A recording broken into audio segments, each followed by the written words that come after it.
Everywhere you look, people always have high expectations for geniuses, and this was also the case for our main protagonist in our story. While he passed by, people gossiped about him being the genius of their college and being able to master every program in their profession, and predicted that he would get a powerful class in their job allocation. And even one girl planned to confess her feelings once that happened. Nearly a century ago, the planet was invaded by monsters, and people began to awaken skills. The only fate that awaited humanity was to move from one place to another, defeat monsters, and level up, or face a gruesome, dark fate. It is at times like these that geniuses attract attention, as their abilities determine the fate of humanity. It has been 18 years since our main protagonist, Jiang, arrived into this world, and he has been tirelessly learning various abilities with the goal of becoming the absolute strongest. The principal, looking at his scores, predicted that such a talent would surely awaken a hidden class. Jobs in this world were divided into basic, advanced, and hidden jobs, with the difficulty of awakening increasing for each class. The principal predicted that Jiang Li's future would be boundless and staked this on his experience. However, being outstanding will also attract jealousy and dissatisfaction from some people, like this musclehead, Yin Xiu, who appeared to taunt Jiang on what class he would awaken. Yin Xiu was also one of the 3 geniuses from their school, but heavily relied on his father's reputation as a gold class practitioner. But his jealousy was because in every field, he was always one step behind Jiang. Jiang tried to ignore the confrontation by giving a single reply and walking off, but the musclehead stopped him by putting his arm on his shoulder. He told Jiang that he might awaken a garbage class if he continues to show off, and he would be the only one to blame for others giving him face when that happened. Jiang told him to let go in a threatening tone and shot him a nasty glare that shocked him, forcing him to let go. Jiang understood that he would truly be the center of attention in the day's awakening ceremony, and he would become a laughingstock if the awakening failed. The awakening began with extra students awakening to ordinary jobs. The coordinator told him not to lose heart, as it happens to most students, and called for the next. The next awakening produced a huge glow, with the girl on stage having awakened to an advanced job class Swift Archer. People shouted that this was expected from the 3rd genius of their academy. The next one, Yin Xiu, also awakened to an advanced job class, Flame Mage. People were shocked to see 2 consecutive advanced classes, while Yin Xiu bragged to Jiang that while his class was not the top, it was special compared to the others, and taunted him that his efforts would result in nothing special. The coordinator called for Jiang, and he proceeded to the stage. The professors anticipated a lot while Jiang began his awakening. The process produced a big glow with mythical elements, shocking all teachers who anticipated a unique hidden job class to emerge. However, the result was basic job class mage. The teachers were shocked and disappointed to see the results. The musclehead mocked Jiang for the results, while other students flocked to the blonde genius in an attempt to form an early connection. Jiang was dumbfounded by the results and wondered if this was all there was to it. Opening his eyes, he saw a notification to his side congratulating him for awakening a special talent skills automatically max level. He had not heard of such a thing happening before and wondered if this was connected to him crossing over to the planet. He looked at the skills he had and saw they were not max level, but one by one, the 3 skills, Fireball spell, Light Armor spell, and Meditation spell, reached their max level after his new talent applied. Jiang remembered one of his teachers explaining that after awakening as a practitioner, each profession comes with 3 level 1 starting skills, and after leveling up, the strength and effects of the skills undergo a quantitative leap. Leveling up skills is a very difficult process, but even with the difficulty, people can still manage to max out their skills. Having understood how his talent worked, Jiang was happy to see that fate had not yet abandoned him after all. The school principal snapped him out of his thoughts, telling him not to be discouraged. Even though the skill was not a hidden job class, at the very least, he had managed to become a practitioner, and his future still held many possibilities. Jiang thanked the principal and promised him to continue working hard, making the principal happy that Jiang had a positive mindset. The other students pitied him while he walked past them, thinking that he had faced the dark side of reality. But Jiang understood that people are usually happier to see geniuses fail than succeed, but he would let his success prove them wrong later. In the trial shooting range, students were busy trying out their new skills on trial dummies, including the genius Yin Xiu. He shot a basic fire spell at a test dummy, which left a mark on it, and his group hyped him up. Seeing Jiang passing by, he called out to him. When Jiang tried to ignore him, he shot a fire spell near him to get his attention.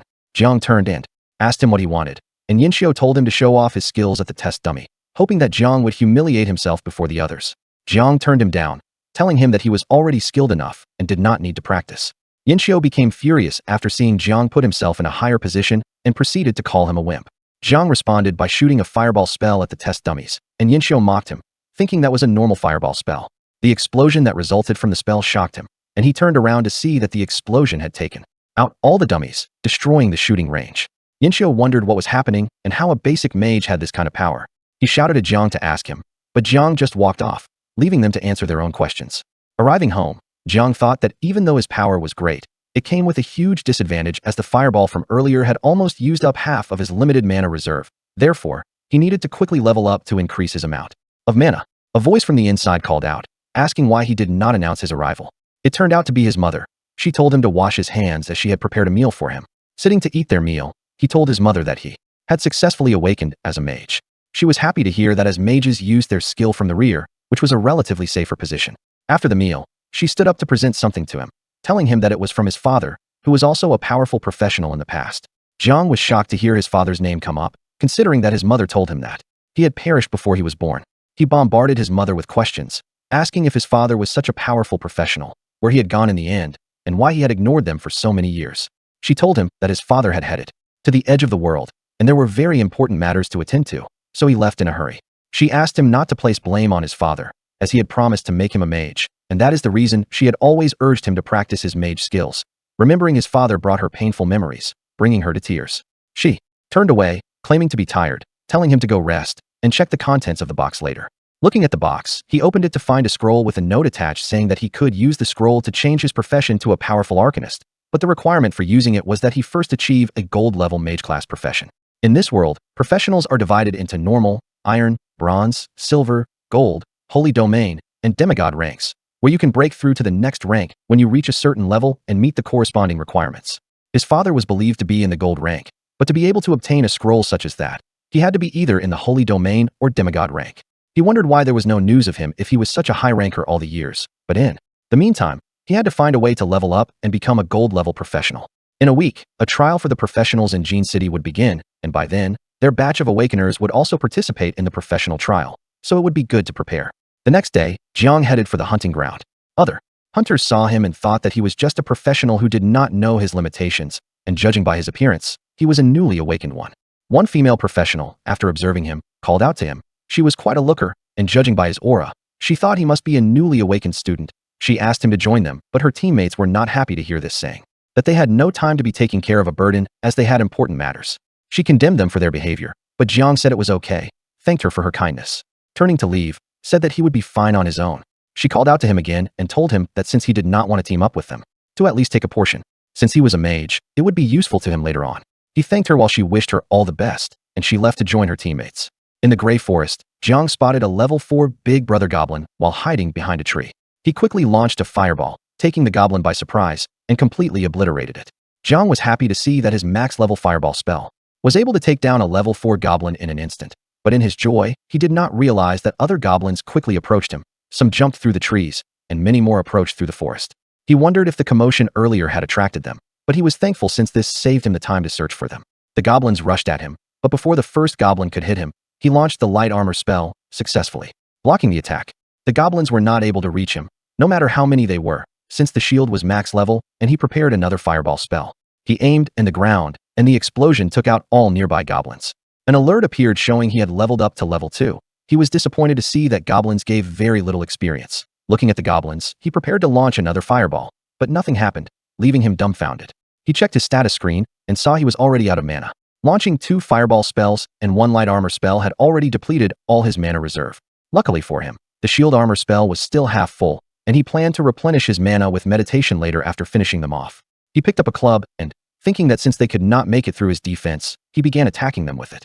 Hitting the first goblin, he only managed to cause 10-point damage, and as he had thought, the damage of a melee mage is low. However, that damage was enough since they could not get to him anyway, and proceeded to keep hitting them until he took them all down and managed to level up to level 3. Currently, the fireball spell was his only offensive spell, and with his current mana reserve, launching 2 of them was the limit. During the cooldown of the spell, he needed to use the light armor spell to ensure his safety. Suddenly, he heard a sound from the forest, and looking behind, a giant axe goblin stood ready to fight him. He thought that this was perfect timing for him since eliminating elite monsters in the early stages would provide a lot of experience. He attempted to launch the light armor spell, but just like the fireball, the spell did not launch. Even the elite goblin wondered why he was just raising his arms. Jiang looked at the status window and realized he was in serious trouble seeing that he was out of mana. The axe goblin launched an attack at him, and he barely managed to dodge it. This situation was going to be a very big problem for him. Without realizing it, a small goblin managed to sneak in an attack from behind. The axe goblin kept on the attack, while he continued to run away from it. Calming himself, he realized that there were 3 possible ways he could use to deal with the situation. The first was to find an opportunity to use meditation to restore his mana, but there was no chance to meditate in the current situation. The second was to use the only portion he had, an ordinary quality potion which could only restore less than 1/3 of his mana. One fireball would not be enough, but light armor would suffice.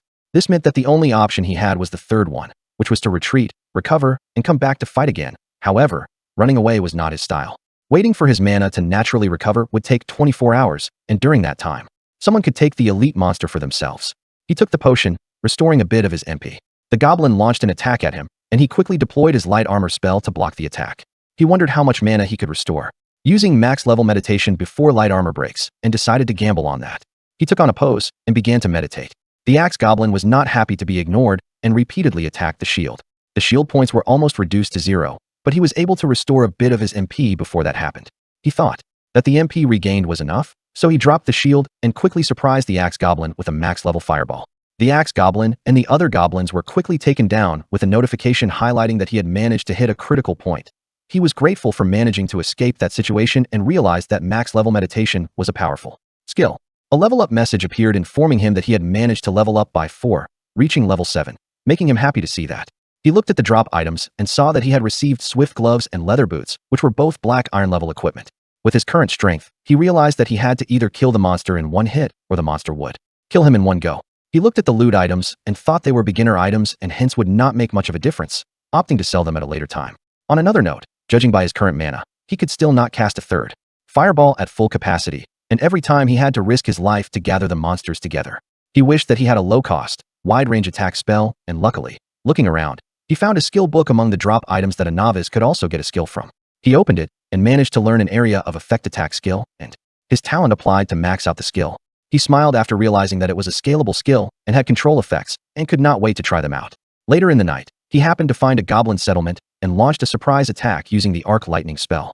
The attack only managed to shock the goblins into waking up. Realizing that it was not enough, he launched another attack at them, which completely took them down. Even though the damage caused by the arc lightning spell was not on par with the fireball, the MP consumption of one fireball was equal to 4 arc lightning spells. The arc lightning negated the weaknesses he had with the fireball, considering the casting and cooldown time was much faster than the fireball, and he did not need to gather the monsters.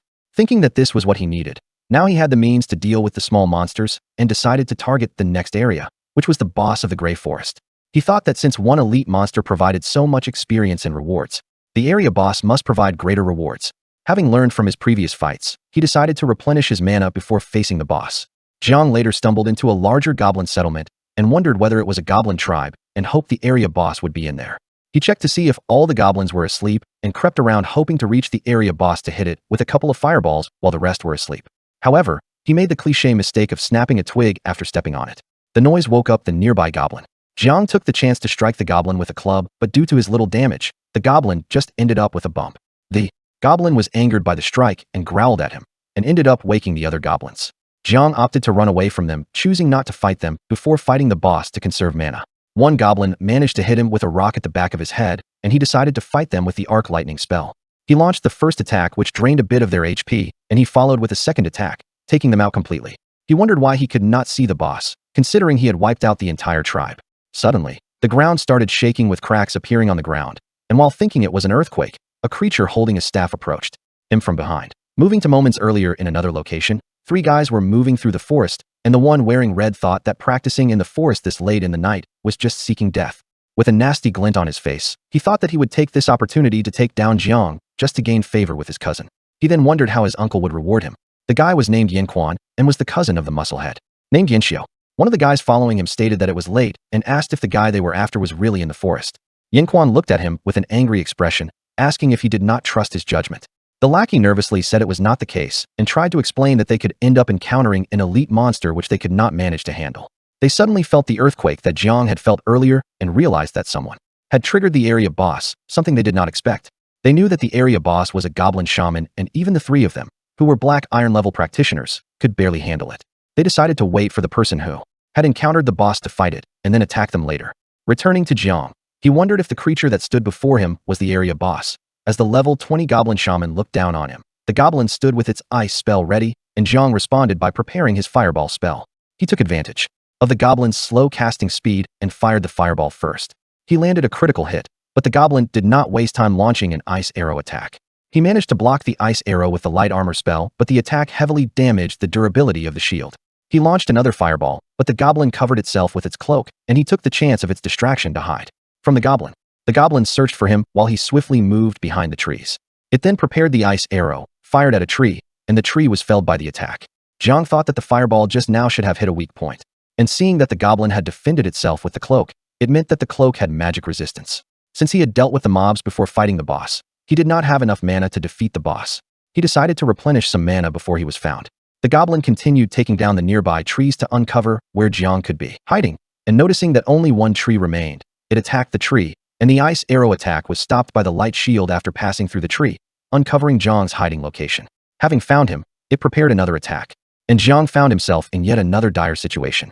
Jiang saw that the mana he had left was not enough for a fireball spell and decided to fight using the arc lightning spell. The spell landed on the goblin and interrupted its spell casting and injured it. The goblin fell to the ground from the pain and the paralyzing effect of the max-level arc lightning spell. Taking the opportunity, he rushed in and grabbed the coat the goblin had, and predicted that without it, the goblin would not be able to withstand his spell attacks. Having taken away the goblin's equipment, he decided to attack it using guerrilla style. The goblin supported itself up using its staff and angrily searched around for its opponent.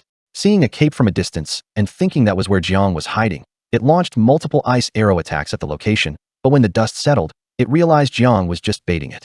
Jiang jumped out from the goblin's blind spot, ready to launch a fireball. The goblin launched a defense spell to protect itself, but it was not enough to deflect the max-level fireball. Jiang managed to land a critical hit on the goblin, and it was left on the brink of death. Jiang noted that even though it had defense spells, they were not enough to block his fireballs. Without fire resistance equipment, defeat was inevitable against him, and it was pure bad luck that the goblin had run into him that day.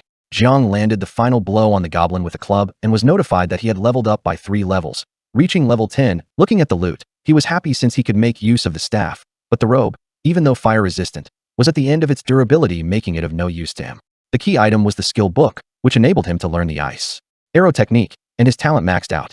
Looking at the wand, he noted it was a bronze level wand with a penetration effect, which explained why the max level light armor was so vulnerable to it.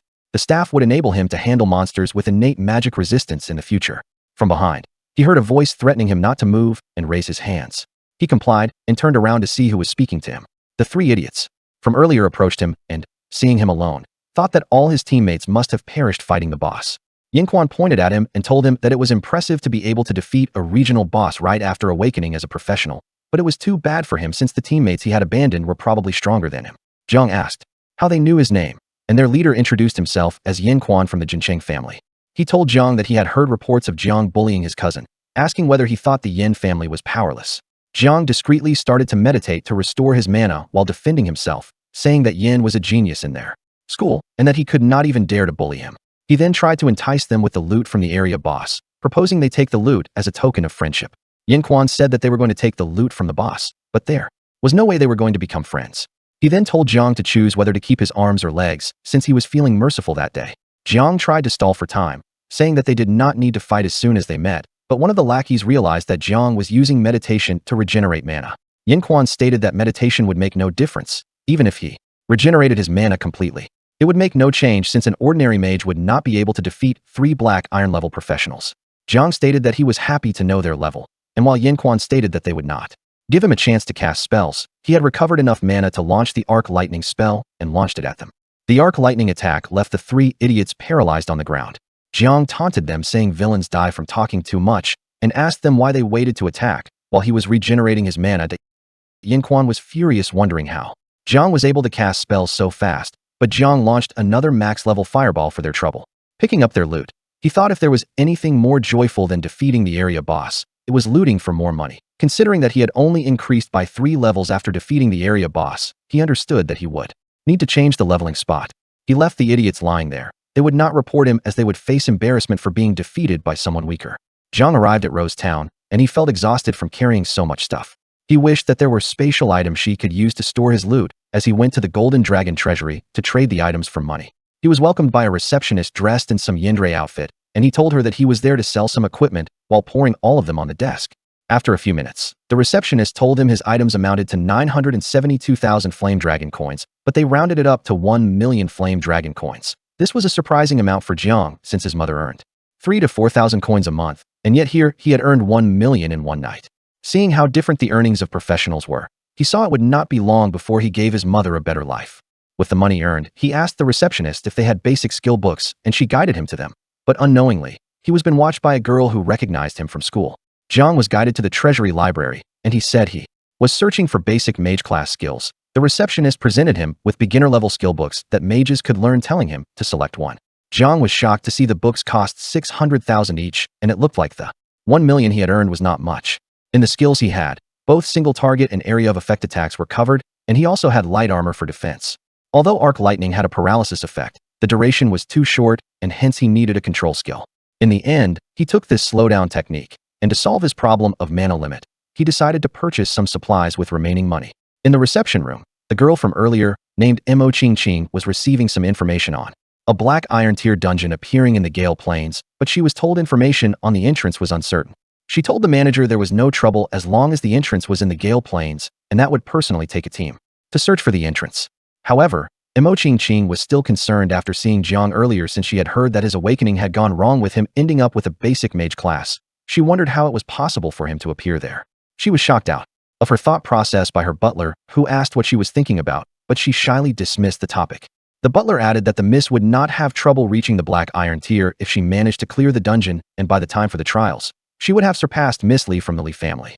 With no time to waste, she instructed the butler to gather the team and prepare to head to the dungeon. The next day in the Gale Plains, Jiang was fighting monsters, and he noted that with the increase in his level, the damage from the spells had increased. If he were to return to the goblins, the arc lightning should be able to take them out in one strike. Suddenly, a monster launched from behind, but he noticed it in time and blocked it with the light armor spell. He saw the monsters were increasing and decided to run away. He launched a spell at the Gale Wolves while they followed him, but they managed to evade his arc lightning spell. Seeing this was the case, he launched the max level slowdown spell, which slowed them to near stopping. The spell was amazing since it could not be dodged, and with them stopped, he attacked them before any other wolves arrived. Some moments later, he took a break and drank a potion to recover his strength and mana. He thought that it was good that he had bought some supplies from the treasury the day before. He was also happy that the day's grinding efficiency was much higher and had managed to reach level 11. Having rested, he turned to see a unique monster and wondered how to deal with it. Jiang had a devious look on him, noting that the unique monster had not spotted him. He began with an arc lightning sneak attack, hitting the unique boss and the small monsters around it. He jumped out of his hiding spot and attacked the monsters with a fireball spell before they could recover from the arc lightning paralysis effect. He managed to land a critical hit on the unique monster and take out the extra mob, leaving the fight to a one-on-one with the unique monster. The monster jumped at him ready to bite him, but he launched the slowdown technique at the Gale Wolf, slowing it down to a pace he could manage. Even though he was not certain of where the weak spot for the Gale Wolf was, one thing was certain: the wolf was hairy, and this meant it could easily catch fire. He launched the fireball spell at the shivering wolf and managed to land a final hit. His level rose by 2, reaching level 13.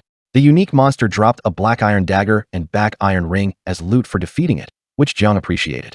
For their small size despite their small rank, he stuffed them in the bag and hoped they would sell for a good price. Suddenly, he started feeling tremors, and he turned to see a dust cloud of monsters running toward him. He was not happy to see them at the moment, since he had just faced a unique monster and was low on stamina and mana. The monsters reached him before he could take the recovery potion, but to his surprise, the monsters rushed past him, leaving him untouched. Jiang was shocked to see they were not there for him, but then he realized that since wolves were pack animals, only the Wolf King could have summoned that many wolves, meaning that someone had triggered the area boss. This was not a situation acceptable to him, since he was targeting the area boss and could not let someone have it first. He started running toward the area boss, following the wolf's trail. Near the area boss, a party was being attacked by a bunch of bandits. The party turned out to be with the girl who had invited Jiang to join them and offered him a potion the day before. The captain asked the bandits what kind of professional they were to take advantage of the situation and attack them, but even without reply, their teammate was quickly taken out with an arrow. The leader of the bandit group told them that this was their fault for openly attacking the area boss without making preparations, and he would be a fool to not take advantage of the monster's weakened state. He then shouted that he would be taking the monster along with their equipment. The captain asked if they would let them go if they surrendered the Bloodstripe Wolf King and their equipment. The leader of the gang agreed to this, but in addition to that, he would also need them to surrender the girl who played the role of the priest. He would let them go after they had had their fun with her. Vivi, hearing this, called out to her captain, and the coward prepared to give her up to the bandits to save his hide. Before they could continue, a lightning attack came flying and hit all the bandits, shocking everyone who was there. The leader of the bandits wondered who would dare attack them and ruin their good fortune, and prepared for a counterattack against the attacker, while some of their members passed out after the attack. Jiang walked out of the smoke mentioning that it was not even dark yet, and they were out robbing, calling them dedicated to their craft and preparing a fireball attack. One of the bandits quietly approached through the smoke to launch a surprise attack, but Jiang launched the max-level fireball attack at him for interrupting him while he was speaking. Vivi's captain dropped his weapon and ran for his life, while Vivi was just left shocked, wondering if her rescuer was the same person she had met the day before.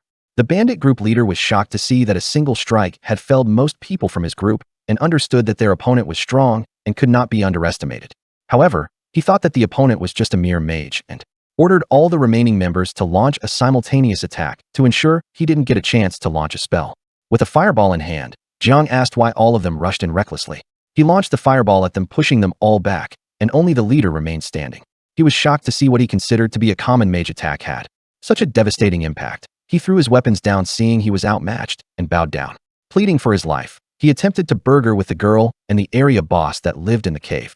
Jiang had had enough of the thug and told him that the outcome of this battle had been decided the moment they attacked him, and this was retaliation. He launched an ice arrow attack that took down the thug. However, he warned Jiang that the Blood Wolf mercenaries would not let him get away with what he had done.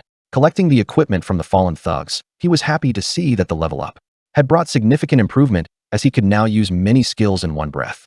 Vivi approached him and thanked him for saving her, and she added that she was shocked to see how powerful he was and said that she had been earlier worried about him.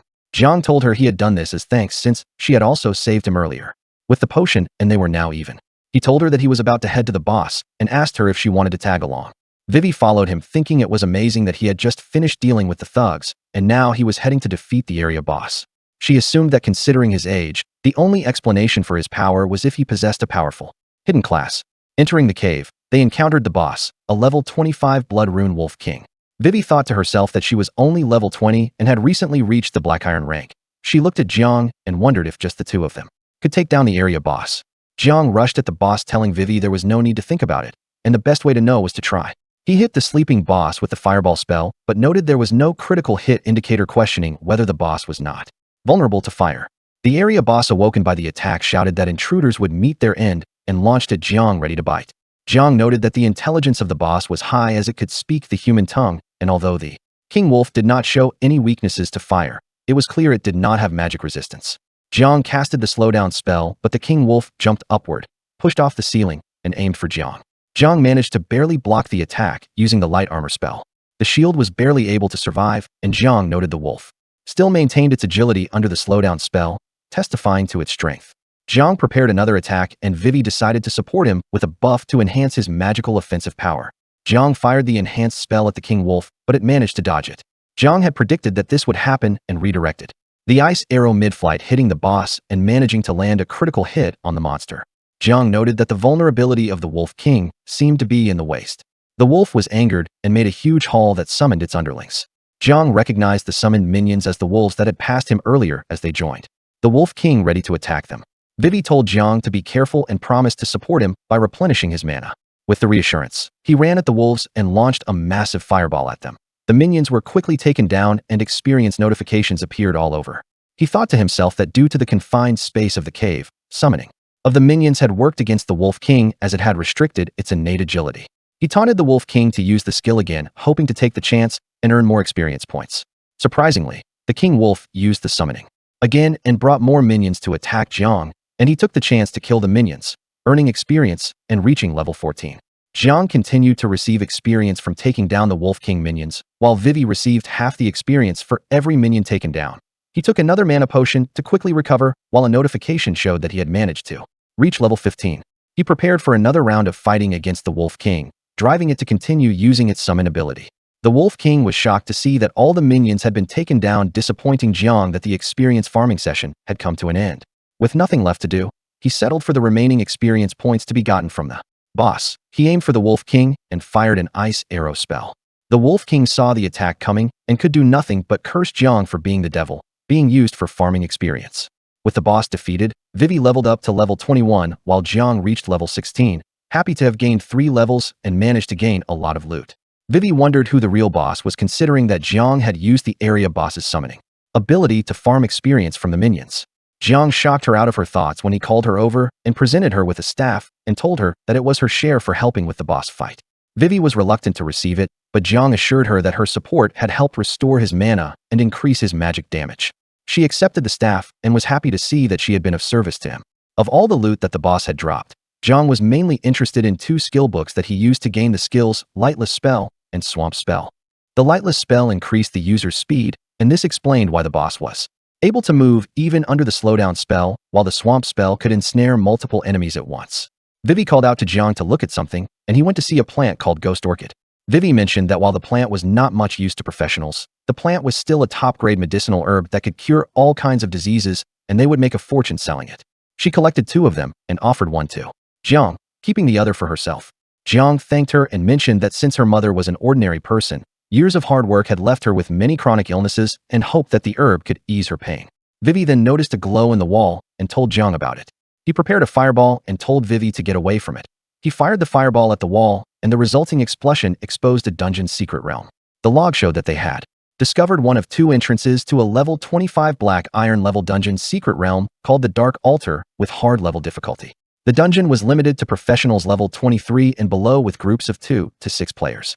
Vivi spoke up mentioning that the dungeon looked dangerous, suggesting that they retreat and prepare and return at a later date since they had discovered the entrance. Jiang refused this suggestion, telling her that she was free to head back on her own if she was uncomfortable, but if she could trust him, he would protect him as they explored the dungeon. Vivi was happy to hear this and agreed to follow him and support him should they encounter something dangerous. They entered the dungeon and a notification told them that to successfully clear the dungeon, they had to stop the dark mage Garubi's ritual. Hearing they were dealing with a mage, Jiang thought that there would be a very high chance of getting mage-related drop items. Jiang rushed forward, guided by excitement, leaving Vivi behind and calling out to him. But he quickly noticed something ahead and told Vivi to hide before they were noticed. Vivi wondered what they were hiding from. Jiang told her to take a look at the level 20 skeleton knight roaming around. Jiang mentioned that the dungeon would not be simple considering even the ordinary mob was level 20. However, while he was thinking of the drop items that they would obtain from the dungeon, they did not notice the skeleton knights that were approaching from behind. One of the knights shouted outsiders, alerting the two to their presence while the knights asked them who they thought they were spying on and changed at them, telling them to die. Jiang was thankful that due to their low intelligence, the skeleton knights had shouted at them before launching a sneak attack, which gave him a chance to respond in time. He launched his newly acquired swamp spell, which turned the area around them into a swamp and slowed down the knight. The knights lost their balance, and Jiang took the chance to launch a fireball spell at the knights, taking all of them out. He noted that the full range of the fully upgraded swamp spell was surprisingly large and was happy that when dealing with multiple enemies, he would not have to deal with them one by one. Suddenly, they heard a shout coming from the dungeon. Vivi wondered whether someone could be fighting the dungeon boss. Jiang stated that it would seem that other intruders had managed to disturb the dark mage, then told Vivi to wait for him there while he went to check it out. In another location, the girl from earlier, Miss Kinking, together with her bodyguard, were surrounded by skeleton knights, and her bodyguards were advising her to use the teleportation scroll to escape. Kinking was hesitant to do that, mentioning that they had not managed to kill a single monster since they entered, but her guard told her that her safety was a top priority. The skeleton knights launched at the trio, and they realized they were in trouble, but Jiang appeared right in time to block the attack with the light armor spell. Kinking immediately recognized Jiang, and the guard wondered if it was the same Jiang from the academy. He remembered that Jiang and Kinking were classmates at the academy, and he had awakened to his skill a few days ago. He shouted at Jiang, telling him that the monsters were beyond a beginner's level capability and they could not waste time worrying about his life. Jiang thanked him for his concern, but told him that there was no need for them to trouble themselves while launching multiple fireball spells at the skeleton knights. The fireball spell hit the skeleton knights head-on, taking them down and granting Jiang a 40-point experience for each knight he took down. The guard was shocked to see Jiang had managed to defeat the skeleton knights with one move, and Kinking was the most impressed, thinking that that was truly impressive. The guards tried to save face, saying they could have also done that, and told him that he could now leave. Kinking ignored them and approached Jiang to confirm whether it was truly him. Jiang asked who she was, but then immediately recognized her as Kinking, the school genius who was on par with Limoan. He asked her if she was also there to level up and told her to be careful as the dungeon was quite challenging. The guards, hearing this, told him to not get too cocky as they had already weakened those monsters, and he had just finished a job they had started. They boasted of their black iron rank, telling Jiang to not worry about them. Jiang stated if there was nothing else, he would be leaving, and thought that since these people were struggling even with small monsters, they would most likely not be able to compete with him for the boss loot. Kinking called out to him and asked him whether it was likely that he had not yet reached the black iron rank level. Jiang looked at her, wondering why she asked this, but answered her that since he was already level 17, it wouldn't take long to reach it. King was shocked to hear that he had reached level 17 in just a few days, wondering how he had managed to pull it off. She then asked him for a favor, asking him to help her clear the dungeon, promising to reward him with a black iron promotion gem, telling him it might prove useful to him. Jiang's focus was directed to the pedant she got the gem from and wondered if it was a storage item, thinking that it might be expensive. He stared at it until King was disturbed by the gaze and asked him if he could stop staring at it. Jiang thought that to reach the black iron rank, one needed to either face the black iron trial or directly use the promotion gem. However, the gem was rare and expensive, usually not worth using, but considering the pace he was leveling, he would most likely reach level 20 while in the dungeon, and if he did not get promoted to the black iron rank, the extra experience would go to waste. Jiang agreed to the deal but put forth his condition that the guards had to leave since he did not want to share the experience with too many people, but the guards were not happy to hear this. The female guard spoke to King and told her they could not allow her to leave with him, since if it were known that they had let this happen, they would not be allowed to continue as bodyguards. King shouted it had become counterproductive to have them around and ordered them to leave. The male guard agreed to follow the order but stated that they had to test Jiang's strength before leaving her in his care. He prepared to test Jiang's strength, but Jiang prepared his fireball, stating that since they had decided to test his strength, he would not hold back. Jiang prepared a massive fireball and told the guard to bear with it. The guard saw the fireball approach him and wondered how a beginner-level mage could conjure such a fireball. With a terrified face, he thought this would be his end, but Jiang dispelled the fireball before it could hit the guard. He told him that it would be best to leave it at that and call it quits. Jiang added that if the guard wanted to continue, he would not stop him. The guard hid his fear and commended Jiang for his abilities and stated that even though he was still slightly weaker than them, clearing this dungeon would not prove difficult for them. He was secretly glad Jiang did not go through with the attack, since he might have been in real peril. The two guards bowed down to both of them and took their leave. Jiang and King returned to Vivi, and she complained to Jiang that he had kept her waiting and not to leave her again, as she was scared to be left alone. King wondered what was the relationship between the two, since she had not heard anything about Jiang having a girlfriend. She turned to Vivi and introduced herself as King, a former classmate of Jiang, and asked how she should address Vivi. Vivi played down the tension and told her to just call her Su Wei. King noted they seemed to be close. She rushed and grabbed Jiang's arm, startling both of them, and told him there was something she wanted to discuss. She mentioned that she had heard that his awakening process was somewhat troubled, and Jiang confirmed that he had become a mere ordinary mage. But he added that one did not need a special profession to become strong. He had his way of doing things. Moments later, Jiang was fighting more skeleton knights, taking them down and leveling up. He had now reached level 18. King hiding asked Vivi if Jiang had always acted like this, and Vivi mentioned that she was also shocked when she first saw this. From what Mimoru could see, all the skills Jiang used were beginner level, but could not understand why they were this strong. Suddenly, a boss appeared. It was a level 27 skeleton knight commander along with some underlings. Seeing the monsters come near, Jiang activated the swamp spell, which halted their movements. He shouted that no matter how many came at him, they were no threat to him as long as he had control skills. The knight commander mount jumped out of the swampy area, shocking Jiang. It managed to hit Jiang and toss him a distance away. Vivi and King were shocked to see Jiang tossed away and turned to see that the knight commander had also gotten out of the swamp and gotten on the horse. Vivi told King to go help Jiang while she distracted the knight commander, and King pushed herself to act despite the fear. However, they heard Jiang shout and tell them there was no need to worry, and he fired an ice arrow at the knight commander and scratched him in the skull. Jiang walked through the dust thinking he was lucky that the lightless spell he had deployed earlier had not ended, otherwise he would not have gotten away with a minor injury. He glanced at the knight commander and thought of how he had been surprised by it having long-range attacks. Vivi started healing him to restore his health, but the skeleton commander's charge interrupted them. King quickly started chanting. A spell, a huge growing light, appeared momentarily stopping the skeleton commander's charge, and King shouted to Jiang that this was the perfect moment for group attack magic. Jiang acted quickly and launched the arc lightning spell, managing to hit the skeleton commander and the skeleton knights following him. Jiang was shocked to see the damage of the spell had increased, and Vivi recognized that that was the blessing of the skill Holy Light. The blessing allowed allies within its range to inflict holy attribute damage while also afflicting the enemy with vulnerability and blindness.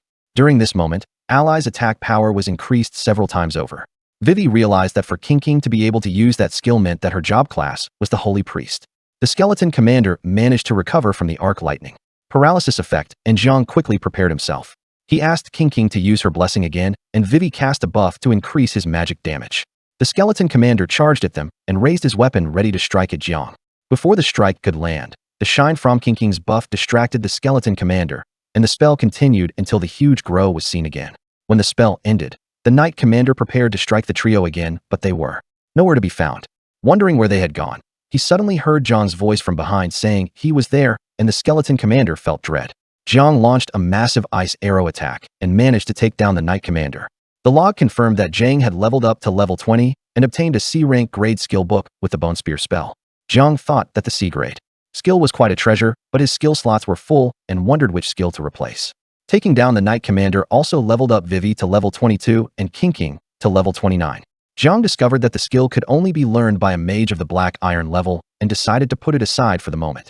King decided to offer Jiang the advanced gem as an advance payment, mentioning that getting stronger would benefit their raid and would ensure that the future experience is not wasted. She also requested to be addressed as King from then on. Jiang quickly reached out for the gem and thanked her, promising that he would repay her twofold later, but King felt flustered by him touching her. Outside the dungeon, the guard from earlier was being slapped by the butler for leaving King alone in the dungeon, asking them if they had lost their minds. The guard stated that even though Jiang was still a novice, he should not have trouble clearing the dungeon. The butler wondered what they were talking about, but then they noticed something. They were shocked to see a notification saying that an unknown incident had caused the current dungeon level to increase from the black iron level to the abyss level. There was also a warning that the exit from the dungeon would be impossible upon entry. The butler, seeing that King was now in danger, ordered that all the elites under level 25 be gathered to go save her. Vivi and King were waiting for Jiang, who was using the orb to advance his rank, when they noticed a monster approaching, and it asked them if they were the intruders. He told them that it was impressive that they had been able to defeat his minions. However, the level 30 boss, Dark Mage Garubi, mentioned that this would be where they met their end. King was shocked to see the dungeon boss was seeking out intruders. Jiang was in the middle of a breakthrough, and disturbing him could be fatal. King understood they needed to stall for time. Suddenly, King heard the butler's voice, saying they had arrived, and asked about her condition. King was happy to see him since they did not have to hold out alone. The Dark Mage was annoyed to see reinforcement and launched the Rock Spike spell, which launched spikes from the ground, attacking the group and managing to impale some of them. One of the guards stated the spell was impressive, but in his boasting was quickly smashed to the ground by a monster that had suddenly appeared. The monster was a lower demon lord with a hidden level. It asked who had dared summon him, which was most likely the reason for the dungeon level change, and the guards were shocked to see it appear. The Dark Mage turned to the Abyss demon, mentioning he was the one to summon him, offering the lives of the intruders as tribute. The demon mocked the level of tribute, mentioning they would not be even enough to fill the gap between his teeth, and the guards scared though that was the end for them. Jiang stood up, asking who was becoming a sacrifice, grabbing the demon's attention. A notification showed that he had been promoted to the black iron level, increasing his skill slots by 1 and giving him the dual cast ability. Prepared with the Bone Spear ability, he told everyone to cheer up and fight back as the outcome of the battle remained undecided. The butler recognized the spell as a deep abyss demon spell and wondered what a lone black iron mage could do. Jiang launched the spell at the demon, which managed to block some attacks, but some managed to cause damage. The demon was triggered by this and asked if he was prepared to die, while the butler was shocked to see the spell had caused damage. He wondered who the kid was, but saw the damage caused was not enough and decided to join the fight. He turned to the rest of his group, telling them to attack as they had to defend King at all cost. The mages hit the demon with fireball spells, causing explosions, while the butler spoke to Jiang, asking him to escort King to a safe place, entrusting that task to him. The demon, in retaliation, prepared to launch a massive beam attack from its mouth, telling them to die. The butler saw the attack coming and held his sword prepared to counter it. He countered the attack with the sword and managed to stop it. However, the aftermath left him winded and tired. He prepared himself and launched at the demon, ready to launch his most powerful attack, thinking if he could not slay the demon, at the very least buy time for King to escape.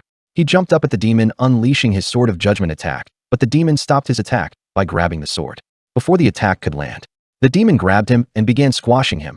It asked him if that was all he had, and he launched another attack that enabled him to escape the demon's grip. King feared for him and tried to rush to help him, but Jiang stopped her.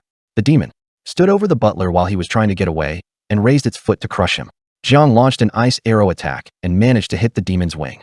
The butler took this as his chance and swung his sword at the demon's foot. This distracted the demon long enough to enable the butler to get to safety. The demon became agitated and asked who dared to attack it, while Jiang prepared another ice arrow attack.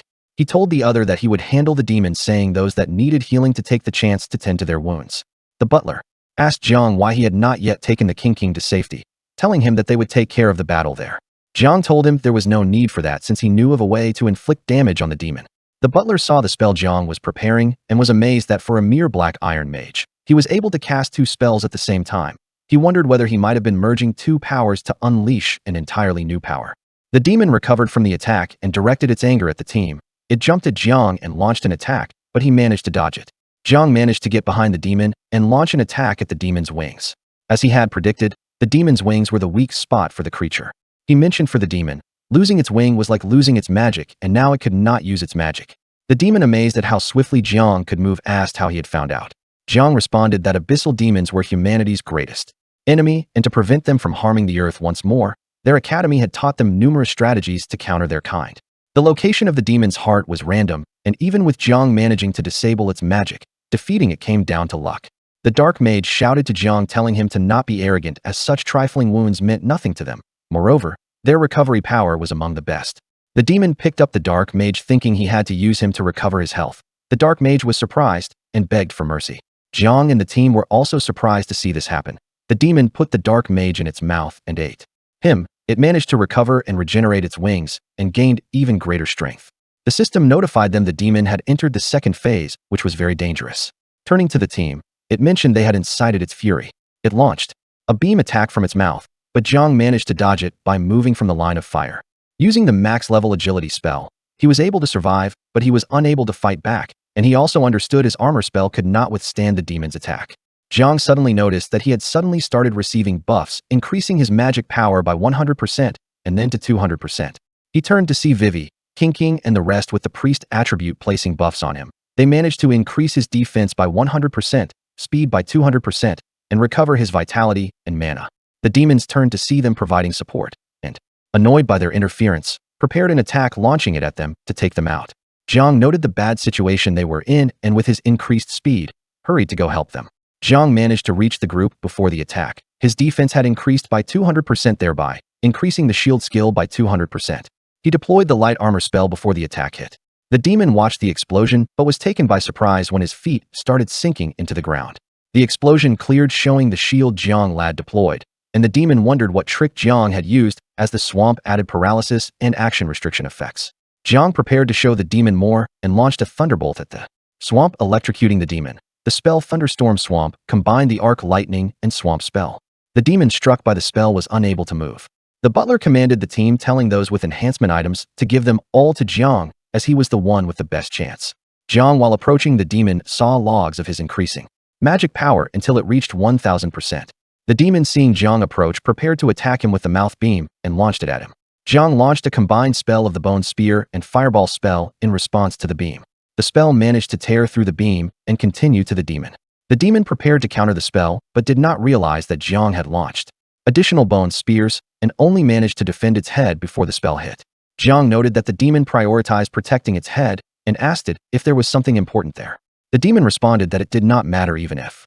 He knew what happened, but the bone spears that had struck it exploded as a finish to the explosive bone spear spell. Jiang took the chance of the demon being blinded by the explosion and launched multiple ice arrow attacks on the demon.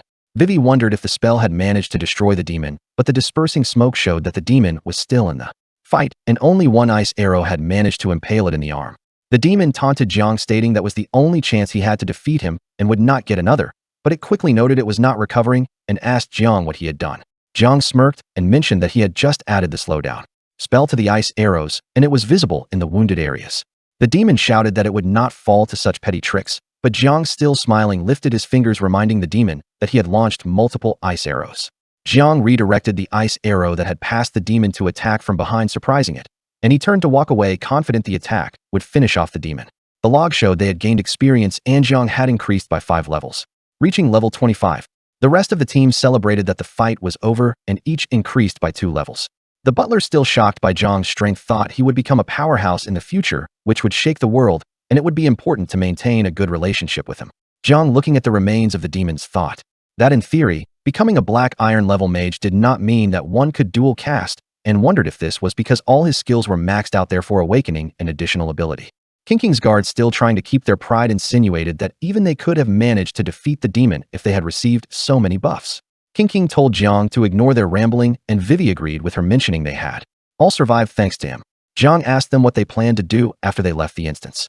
Vivi replied she was still lacking in power and afraid that she would be holding him back, and wanted to first level up in the lower level areas before joining him for other instances in the future. King, on the other hand, acted shy and mentioned that she also wanted to be with him. Jiang wondered what she was talking about, but the butler stepped in to clarify that King wanted to invite him to her mansion for a sit-down, asking him to visit them in the future should he get the chance. Jiang agreed to this and promised to visit her mansion in the future. The butler then invited him to take a look at the loot since he was the one who did most of the work. He equipped the silver rank Shadow Fang staff, which belonged to the dark mage. He was happy with it since such items were hard to find in the Golden City. The second item he equipped was the gold rank demon cloak, which came with the added skill Demon's Eye, which detected stealth skills of units below silver rank. With this equipment, he did not have to worry about being ambushed in the future. He also obtained an Abyss Pass, which would enable him to enter the first layer of the Abyss, but required him to be in the silver rank, and also got a gold-ranked Abyss Stone that could be used to upgrade any equipment of silver rank and below to gold rank. Jiang mentioned that he had not seen those two items before, but the butler told him the gemstone was one of the good finds as the one he had upgraded equipment to gold rank, making it the best of the best. All he had to do to use it was to find a good blacksmith. In this world, apart from people specializing in combat, there were many professions specialized in life aspects like chefs, alchemists, and blacksmiths. While these people could not directly fight monsters, they were indispensable logistic personnel on the human side. The butler told him that a man named Lin at the Golden Dragon Treasure Pavilion knows the best blacksmith in the city and told Jiang to try his luck with him. He thanked the butler for that information as he happened to be heading there next. After exiting the instance, he said his goodbyes to the three and left. At the Rose Town's Golden Dragon Treasure Pavilion, an attendant guided Jiang to the VIP room and asked him to wait a moment. Jiang agreed to wait, and while waiting admired the decorations of the room, wondering how much it would have cost to get the decorations in the room. Mr. Lin, the pavilion manager, entered and welcomed Jiang as a distinguished member. Jiang thanked him for his kindness, mentioning the purpose for coming there was to sell some equipment. The manager then said he would start with the settlement. For the bronze rank equipment, there were 6 pieces in total, 3 of them being below level 20. There were also some additional black iron level equipment, bringing the amount he was owed to 25 million. There were 2 other pieces of equipment, including a skill book with the Shadow Stealth skill and a silver-ranked bow. While they could not correctly estimate the value of the 2 items, the manager told Jiang it was best to trade them for something else. The attendant remained shocked as this was the biggest exchange she had seen while working there. Jiang thanked him and asked for a list of items he could batter with, including mage-class skill books. He also requested a bronze-level promotion orb with its cost being deducted from the money he had earned. The manager agreed and sent the attendant to get the orb and the list. While waiting, the manager asked Jiang how he should address him, and Jiang told him his name. Hearing that, the manager told him it was unheard of before for a person to have reached such a level just 2 days since awakening. Jiang wondered how he knew, but the manager boasted that the internal intelligence of the Golden Dragon Pavilion was very accurate, and as long as one had money, they could find out anything. Jiang was impressed by this and asked him if he could find a blacksmith for him, as he had a gemstone that needed to be set. The manager mentioned that he knew a master blacksmith, but the attendant returned before he could finish and presented Jiang with a list of barter items to take a look at. Since his trade volume had also reached a required threshold, she also presented him with a purple gold dragon card that gave him a 10% discount on all items sold there. She also presented the bronze level promotion orb he wanted with the discount applied. The manager interrupted, saying that he would offer the orb to Jiang at the price of 16 million, and he could consider it as making a friend. With the market price of the gem being 20 million, Jiang understood that obtaining it would have been unachievable in his former state, and since the manager had reduced the price for him to 16 million, it would be essential to maintain a good working relationship with him. Jiang thanked the manager for that, promising that he would be the first person he would think of should he need to sell something else, which he appreciated. Returning to the matter of a blacksmith, the manager told him that a gold-level blacksmith had recently visited Jiang City and told him where he could be found. He told him to use his name when he visited as a referral. Jiang offered to pay a fee for the information according to the house rules, but the manager waived it. The next day, Jiang arrived at the courtyard he was directed to, but was stopped at the entrance as the blacksmith had ordered his men to allow no one inside. Jiang mentioned that he had a piece of equipment that he wanted Master Wang to help him set to equipment. He added he had been referred by Manager Lin of the Golden Dragon Pavilion, telling them to inform the blacksmith. Master Wang from the inside heard that and told his men to let Jiang in. Entering the courtyard, Master Wang mentioned that he did not expect the manager to refer someone and became very interested. Jiang mentioned that he had heard that he was the best blacksmith in the city and he could see that his reputation was well deserved. The blacksmith told him not to bother with the pandering and to just show him the gemstone. Master Wang was amazed to see a gold-level gemstone, mentioning that even highly skilled blacksmiths like him rarely got to work with this level of equipment or props. He praised Jiang for his skills to have found one, but mentioned that the failure rate for upgrading items using gemstones was quite high, and he should prepare himself for a chance of failure. To increase his chances, he offered him a deal. He mentioned that he had a task that needed completion but lacked a necessary material, the tooth of a thunder crocodile leader. The material would not only allow him to finish the task, but also increased the success rate of setting the gemstone. Jiang asked if he wanted him to find the material, but Master Wang mentioned it was not necessarily the case, as they knew where the Thunder Crocodile leader could be found. However, it was very cunning as it kept itself hidden if it sensed any professional of black iron level or above. He told Jiang not to force himself if he could not find it, but Jiang mentioned if the material increased the success rate of the setting, then he would give it a try. He set off to hunt for the Thunder Crocodile leader and told Master Wang to await his success. On his way to the marsh, Jiang was stopped by a group of men. Their leader asked him if he had seen a young man roughly about 25 years old, 180 centimeters in height, with piercing triangular eyes and a fierce warrior spirit. The description reminded Jiang of the man he had defeated to save Vivi and wondered if he was the one they were looking for. To avoid trouble, Jiang said no and started to leave, but the man put his arm on the way to stop him. He told Jiang that the person he had just mentioned was found dead and evidence suggested that it was the work of a mage. He added that if Jiang was hiding something, the group they were a part of, the Bloodwolf mercenary group, would show him the meaning of cruelty. Jiang shouted that no meant no and proceeded to leave. The man left behind became infuriated by Jiang's arrogance, mentioning that he needed to be shown some bitterness. Going forward, Jiang overheard two people talking about the group. One of them mentioned that the man Jiang had spoken to was named Chen Dong, the deputy leader of the Bloodwolf mercenary group, and reportedly, their group leader's youngest son had suffered a terrible death. The man added that the mercenary group had always been domineering and sooner or later, someone will put them in their place. His friend hurried to cover his mouth, asking him if he had a death wish. He warned him that the leader of the mercenary group was a high-ranking bronze professional, and the group also had plenty of bronze-level professionals who would not be happy to hear his words. Jiang, hearing this, realized that his actions had stirred up some trouble. Jiang arrived at the Thunder Marsh, and monsters quickly approached him when they spotted him. In response, he took out his staff and launched the Rain of Fire spell. The monsters were quickly taken down, and Jiang was amazed by the level of destruction of the spell. Clearing monsters with this spell would be more efficient than the arcane bolt. Jiang became alerted by some noise coming from behind, and he turned to see what was going on, and his senses alerted him to someone following him. He activated the Demon's Eye skill and saw an assassin watching him using stealth. This made him wonder what this was all about. Suddenly, a monster emerged from the marsh, and he turned to see a level 29 green-veined serpent king. He was disappointed it was not a Thunder Crocodile leader, but remembered they were not easy to encounter. The serpent launched at him with a bite attack, and he jumped away to avoid it, and the serpent dived back into the marsh after missing the strike. Still feeling the gaze of the assassin, Jiang shouted, telling him to stop hiding and come out, shocking the assassin. In addition to the assassin, the whole group walked toward him, saying that they had finally found him and an elite monster as well. It turned out to be the group he had encountered before, and the leader told Jiang that he had committed an unforgivable action of killing their leader's youngest son. Jiang asked them if they had any proof that he was the one who had killed him, but the leader, taking out his weapon, stated that since Jiang had messed with him, he would pin the blame on him and punish him for it. Jiang prepared an ice arrow spell while mentioning that it was very convenient. Sensing the serpent approach from behind, he turned and launched the ice arrow spell at it.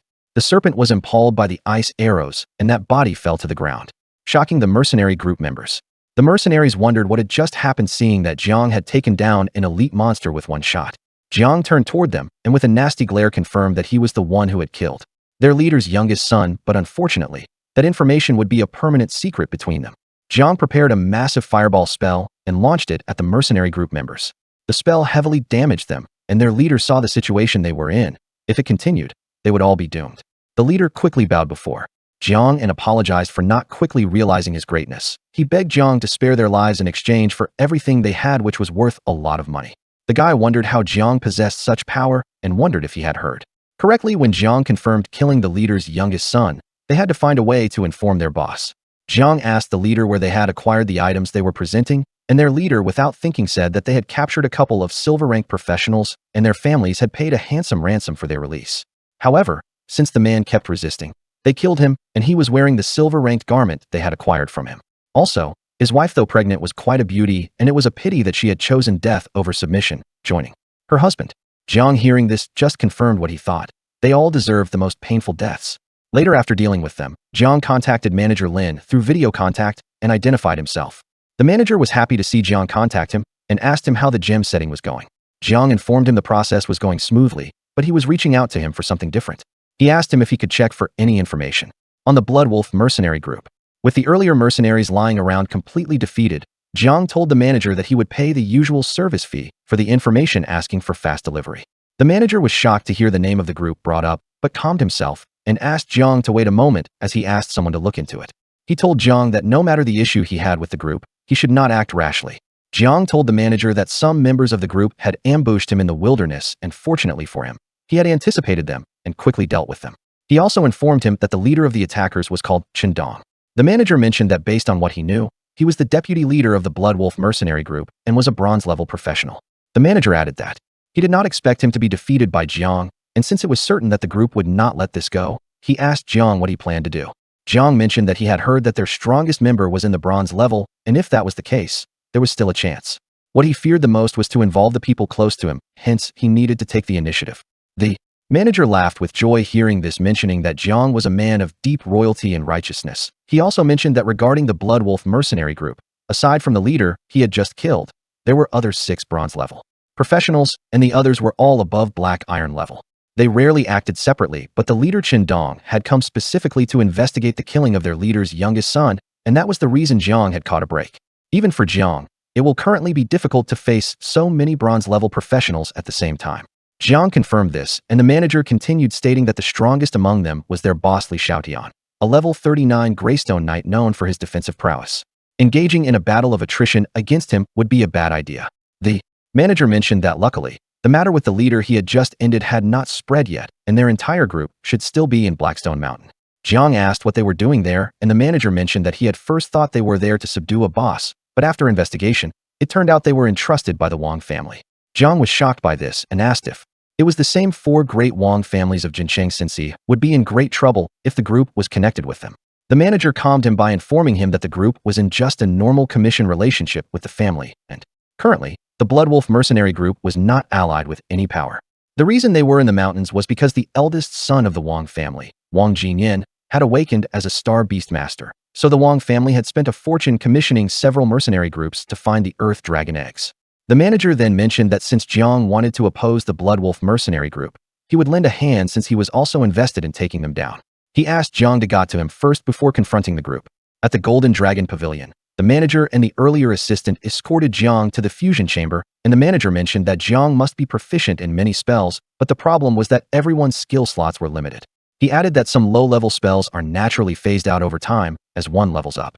Therefore, the Golden Dragon Pavilion had established this chamber where mages could fuse spells they had learned to acquire new spells.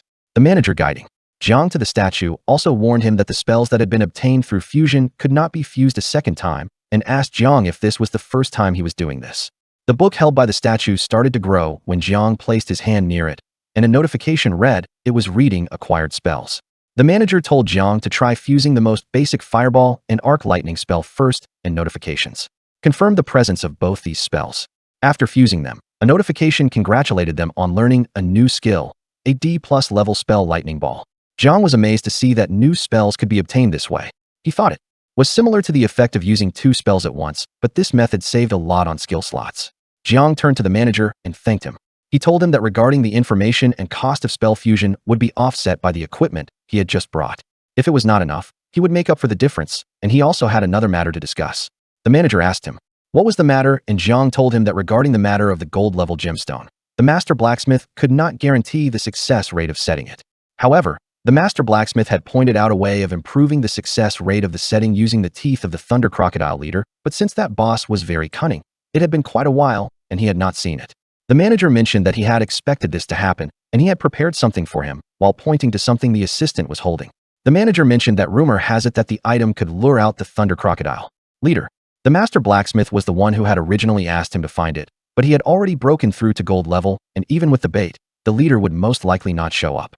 Since the blacksmith had entrusted the task to Jiang, the item would most likely be appropriate for him.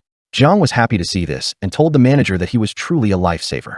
He mentioned the cost of the bait, but the manager mentioned that all the expenses incurred could be offset by the equipment he brought and still have surplus left over. The manager wished him success as he picked up the bait. Returning to the Thunder Marsh, Jiang threw the bait into the marsh after sinking in. A huge lightning bolt appeared from the swamp, and Jiang was happy to see the level 33 Thunder Crocodile leader appear. Jiang prepared to fight the crocodile leader when he saw it prepare an attack. He prepared the light body spell, and when the crocodile launched an attack, he jumped up to avoid it. He stepped on the crocodile's back to jump further, and he noted that even an iron rank professional would find it challenging to deal with that strike.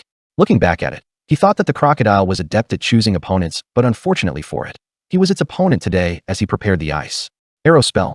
The crocodile leader turned to Jiang and growled at him while preparing a lightning attack and launched it at Jiang. Quickly thinking on his feet, Jiang launched the light armor spell, and the crocodile was surprised to see Jiang appear from the smoke, saying that was close. Jiang launched the ice arrow spell at the crocodile leader, thinking the spell would end the fight, but to his surprise, the ice spears just bounced off the crocodile's tough hide. The crocodile launched another lightning attack at him, and while dodging, he thought the crocodile's skin was surprisingly tough. If attacks from the outside did not work, the best approach would be to attack the inside. With the crocodile launching another bite attack, Jiang prepared a lightning fireball and tossed it into the crocodile's mouth while moving to dodge its attack. The fireball exploded inside the crocodile's mouth, completely devastating it, and it fell to the ground in pain. Jiang quickly followed by launching the slow spell at the crocodile, and it quickly slowed its movements. He climbed on the crocodile, and while forming an ice spear at the edge of his staff, he spoke to the crocodile and mentioned that even though it did not know, electricity intensified the strength of explosions, and unknowingly the crocodile opened its mouth, making his job easier. He pierced the crocodile with the ice spear, telling the crocodile to die quickly. A notification appeared informing him he had increased by 2 levels, reaching level 27. Looking at the bloody spear, he thought that fusing the bone spear and the ice arrow spells had resulted in the ice lance spell, which not only strengthened the bone spear technique, but also delivered exceptionally high single target damage like the ice arrow spell. The most important point was that it counted as a single spell compared to previously, where he could only use bone spear spells and ice arrow spells simultaneously. But now, he could consider more skill combinations. He then looked at the crocodile leader and wondered what was the best way to handle material collection. Later, Jiang was waiting on the blacksmith outside and had even dozed off. The blacksmith came out shouting the process was done, and Jiang jumped in anticipation, asking how the process had turned out. The blacksmith mentioned he didn't need to say more as the gem had been perfectly embedded. He brought out the staff with the gem embedded and told Jiang that even though his material collection needed some work, the materials he brought were still usable. Jiang awkwardly laughed upon hearing this and mentioned that this was his first time handling materials, so it was expected. He picked up the staff, and upon closer inspection, the staff spell had an impressive penetration power, and it came with a powerful skill, Demon Mark, which imprints a demonic mark on the target, making the next attack 4 times stronger. Suddenly, a video call came from the pavilion manager. He greeted Jiang and told him that he had some information to share. He had received information that the Bloodwolf mercenary group was preparing to enter the Earth Dragon lair the next day, and he had already sent the location information to him. Jiang thanked him for the information and thought that the time had finally come to put an end to the Bloodwolf mercenaries. On the outskirts of the Blackstone Mountain, the Bloodwolf mercenaries were camping while preparing to enter the Earth Dragon cave. The leader of the group, Li Zioshan, was just receiving a report of the death of the third in command, and it surprised him. The deputy leader informed him that the final message they received mentioned that he had found the culprit who had murdered his third son and was going to intercept him. Also, the culprit seemed to be a young mage. The leader was furious to hear the culprit was a young mage and thought the culprit was definitely underestimating the Bloodwolf mercenaries. However, the royal matters were more important right now.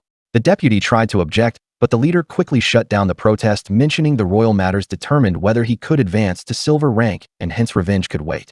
He instructed the deputy leader to gather everyone, and when they gathered, he told them to prepare to move out. Unknowingly, while they were listening to the leader, someone was spying on them, and it turned out to be Jiang. He wondered if the person leading them was Li Xiaotian. The leader spoke to the group, stating that after all the hard work from all their brothers, they had finally found the Earth Dragon's lair, and it was currently the best time to attack. Also recently, someone had attacked some of their brothers. But rest assured, once he advanced to the silver rank, he would personally hunt the enemy and deal with them. He added that even the closest friends of the attacker would die a painful death in front of him, and he would personally ensure that they suffer the most painful punishment. He would show them why they are called the Bloodwolf mercenaries, as he, the leader, would never let down the people who followed him. At the end of his speech, he started a chant, "Long live the leader," to motivate them. Jiang, listening to them, decides to follow them to see what happens when they start fighting the Earth Dragon, planning to take them by surprise then. Later, the group was facing the Earth Dragon, and the leader observed how the dragon was intimidating. He pointed his weapon toward the dragon and shouted, telling his men to charge. The men charged at the dragon, but the dragon retaliated, taking down some of the men. The mages attacked the dragon with fireball spells, and even one assassin climbed on the dragon's back and attacked it with his weapons. The guy was surprised to see his weapon fall apart before dealing any damage. The dragon noticed him and shook its tail, tossing him to the side. The dragon growled while a magic circle appeared beneath it. It managed to crush one of the mercenaries. And the leader, seeing this, launched his Greystone skill, a defense skill, and told the men to get behind him while he was blocking attacks from the dragon. The leader told his men to watch for his signal as he prepared to launch at it. He launched the Giant Charge skill and then charged at the dragon. He struck the Earth Dragon with his shield, and it was pushed back and toppled to the ground. The mercenaries were amazed to see the earthquake caused by the dragon's rampage had stopped when their leader took it down with one strike. The leader looked at them and shouted, asking them why they were just standing around. He told them to attack and first target the eyes. The mercenaries shouted yes to his command and launched at the dragon. One mage launched a spell and managed to hit the dragon's eye. The dragon was angered and furiously launched a counterattack at them. The leader managed to block the attack, but noticed none of the mercenaries were attacking it. He turned around to ask the mercenaries why they had stopped attacking, but was surprised by what he saw. The mercenaries were shouting, asking who had launched the rain of fire spells, and it appeared that there was an enemy attack. Appearing from the rain of fireball spell, Jiang mentioned that it seemed that the Blood Wolf mercenary group was well trained, but it was a pity that they would all perish here. Jiang approached the mercenary group leader who was occupied by the dragon while mentioning that no one could remain alive or leave that place. Suddenly, an arrow came flying at him, but he quickly launched the light armor spell to block the attack. He turned to see two mercenary group members, and one of them asked how he would dare launch a sneak attack at the Blood Wolf mercenary group. The mercenary then launched at Jiang while shouting at their leader, telling him to focus on the earth dragon while he dealt with the intruder. The leader summoned all his strength and managed to push back the earth dragon. He started to grow in a red aura, and he shouted that since he had been forced to take things seriously, he would drive the dragon to the end. He launched at the earth dragon and struck it with his hand axe at its neck, completely taking it down.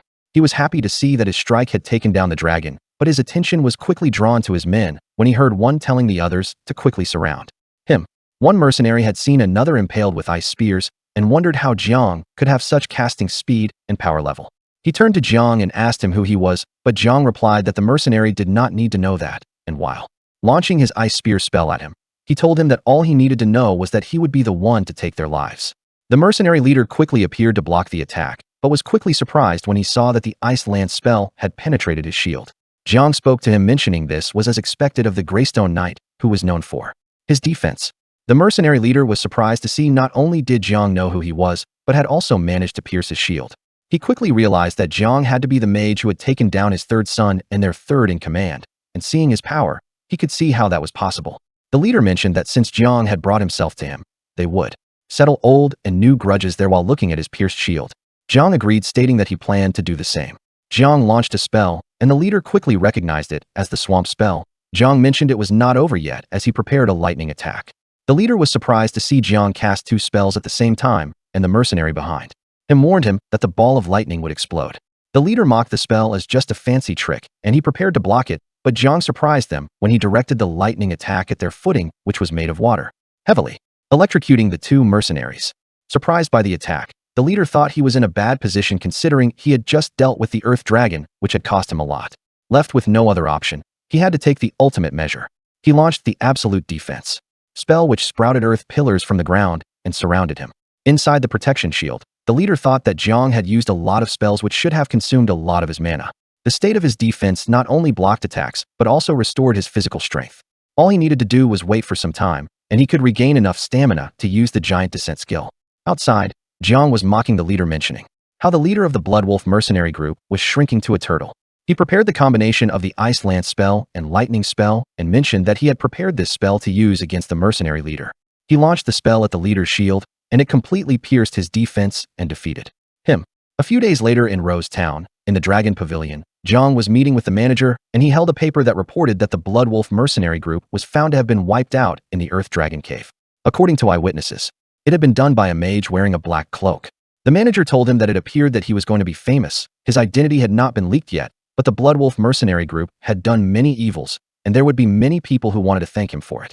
He also told him that they had also given him a nickname, and Jiang checked to see that he had been given the name Black Mage. Jiang hoped that this would not lead to more trouble for him, and the manager laughed after hearing this, knowing him trouble would not be further behind. Suddenly, the door opened and King entered, followed by Vivi. King called Jiang and asked him to team up for the professional trial competition, but Vivi objected, stating that she was there first. Jiang just watched them argue for him while they looked at him waiting for an answer. Jiang resigned to his fate, knowing that trouble would be unavoidable for him. And that is where we will end this story. If you have reached here, be sure to leave a like and subscribe to get notifications when we release more recaps in the future. Thank you for watching.